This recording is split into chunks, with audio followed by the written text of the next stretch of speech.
penumpang, kebersilakan untuk mempersiapkan diri, periksa dan bersih kembali barang bawaan Anda, jangan sampai tertinggal di area stasiun.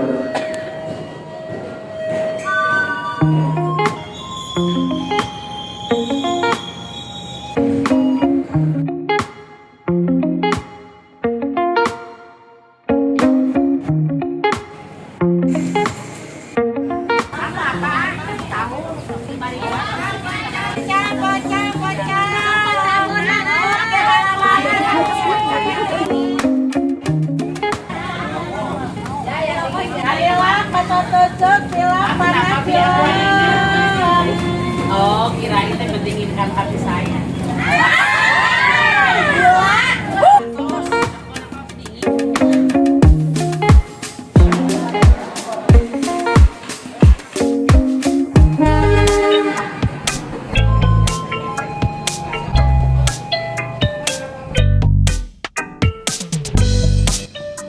Akhirnya, tut tut tut. Setelah lama tidak bisa naik kereta karena disebabkan banyak hal, akhirnya kita bisa guces-guces lagi nih. Ini momen pertama naik lagi si ular besi setelah lebih dari 2 tahun sejak dunia diserang makhluk halus yang tak terlihat mata bernama si COVID apalah-apalah. Setelah lama dinanti, akhirnya anak-anak bisa naik kereta api lagi tanpa aturan-aturan yang beginilah begitulah. Senangnya naik kereta api lagi tanpa ribet bebas vaksin dan booster. Ho ho ho ho.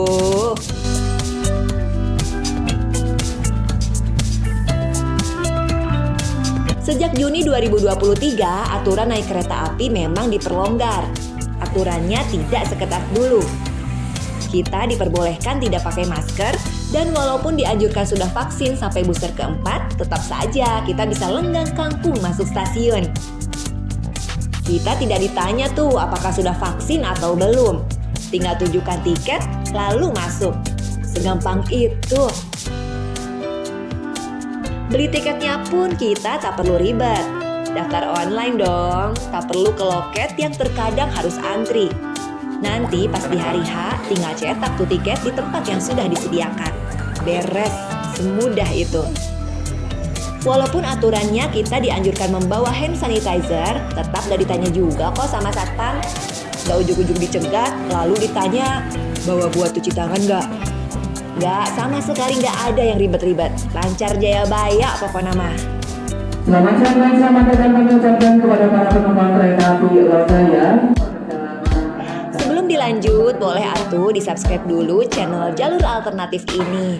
Biar kita selalu ceria seperti kereta api yang suka tut-tut-tut. Siap hendak turut.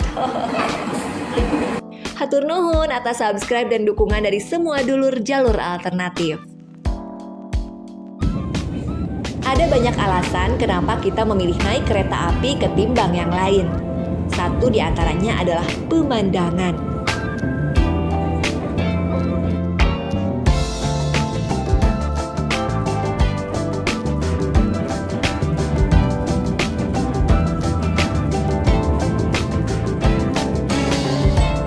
Kereta api di jalur Priangan ini memang ajib banget pemandangan alamnya.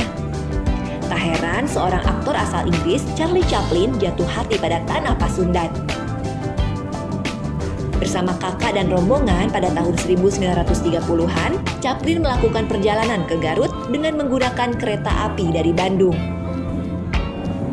Jarak yang ditempuh untuk sampai ke stasiun Cibatu berkisar 75 km dengan lama perjalanan 190 menit. Sejak diresmikan pada 1888, stasiun Cibatu telah sibuk sebagai persinggahan para wisatawan mancanegara yang penasaran dengan destinasi wisata di Garut. Selain Chaplin, beberapa pesohor dunia juga pernah berkunjung ke Garut dan terpikat pemandangan alamnya. Mereka diantaranya Kaisar Nikolai II dari Rusia, putra mahkota Kaisar Rusia Franz Ferdinand Joseph, hingga raja dari kerajaan Thai dari Thailand, Rama Chulalongkorn, serta Perdana Menteri Prancis Georges Clemenceau. Ngomong-ngomong soal kereta api, tahukah dulur sejak kapan kereta api ada di Indonesia? Berdasarkan catatan sejarah, kemunculan si ular besi dimulai ketika pencangkulan pertama jalur kereta api Semarang-Forsten Landen atau Solo-Yogyakarta pada tahun 1864. Sejak itu, pemerintah Hindia Belanda gencar membangun infrastruktur kereta api. Itu diantaranya digunakan untuk mengangkut berbagai macam hasil pertanian yang didapat dari sistem tanam paksa. Kala itu, pemerintah Hindia Belanda mewajibkan setiap desa menyisihkan sebagian tanahnya untuk ditanami komoditas ekspor, seperti teh, kopi, dan kakao. Hasilnya wajib dijual ke pemerintah Belanda dengan harga yang sudah ditetapkan. Jika ada masyarakat yang tidak punya tanah garapan, maka ia harus bekerja di kebun milik pemerintah Belanda selama 1/5 tahun atau sekitar 66 hari. Itu sebagai ganti pajak karena tidak menyetor hasil panen kepada pemerintah kolonial. Sistem tanam paksa yang dijalankan Belanda telah membuat masyarakat menderita. Kolonial untung, masyarakat buntung.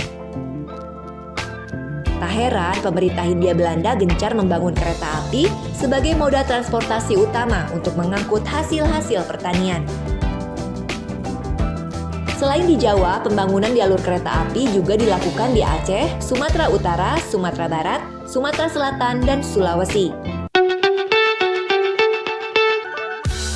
Sejak 1942, tepatnya setelah pemerintah Hindia Belanda menyerah tanpa syarat kepada Jepang, perkeretaapian Indonesia diambil alih oleh Jepang. Selama dikuasai Jepang, operasional kereta api hanya diutamakan untuk kepentingan perang. Salah satu pembangunan di era Jepang adalah lintas Saketibaya dan Muaro Pekanbaru untuk pengangkutan hasil tambang batu bara guna menjalankan mesin-mesin perang mereka. Setelah Indonesia merdeka, stasiun dan kantor pusat kereta api yang dikuasai Jepang diambil alih Indonesia. Salah satu momentum yang bersejarah adalah pengambil alihan kantor pusat kereta api di Bandung pada 28 September 1945. Momentum itulah yang dijadikan dasar peringatan Hari Kereta Api Indonesia pada setiap tanggal 28 September.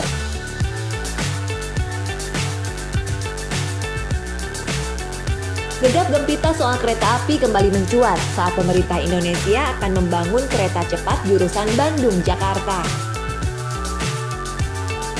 Bukan hanya biaya pembangunannya yang membengkak, tapi juga tiketnya yang berat bagi masyarakat menengah ke bawah. Rencananya, kereta cepat itu akan mulai dioperasikan pada Oktober 2023 dengan kisaran harga tiket antara Rp250.000 sampai Rp350.000. Sesuai dengan namanya, jarak Bandung-Jakarta bisa ditempuh dalam waktu 30 menit. Gimana, mau coba? Kalau kita mah cukup yang kelas ekonomi aja. Hohoho.